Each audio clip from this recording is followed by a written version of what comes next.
So in pan and zoom, if you have a group photo, then it uses face detection to pan around multiple people.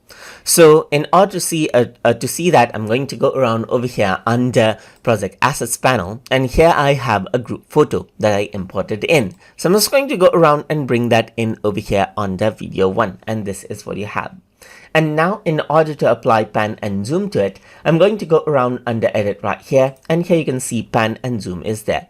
Once I click on it, it's applied, as you can see, and these are the 4 faces that it detected. I can also go around and then change around the order of the faces right here. Then I can go around and resize this out, as you can see right here, just like this. I can go around over here and resize it out. So you can go around and resize it right here, just like this as well. So that is what you have. You can go around and add in another one as well by pressing the plus button right here. So let me just go around and delete this right here, just like this, because I don't want it. So I'm just going to go around over here and close it out. Because I just want this one. Now I'm going to go around over here and click on the plus button to expand this in size. I'm going to click plus button to expand this on size, and this one is okay. And you can go around and preview this out as well.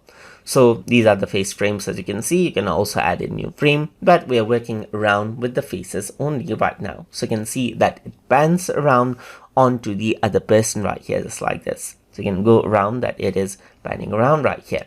So you can see that that is what you have, and you can see that this is the points right here. So you can go around and adjust it out according to how you want as well.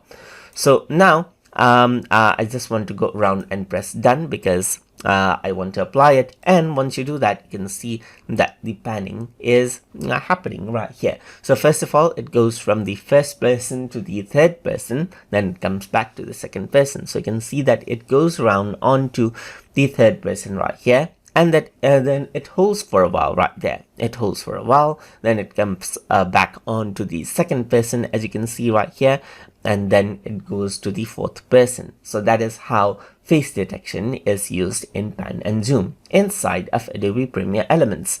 So hope you guys learned something as always, and as always, please like, comment, share, and subscribe.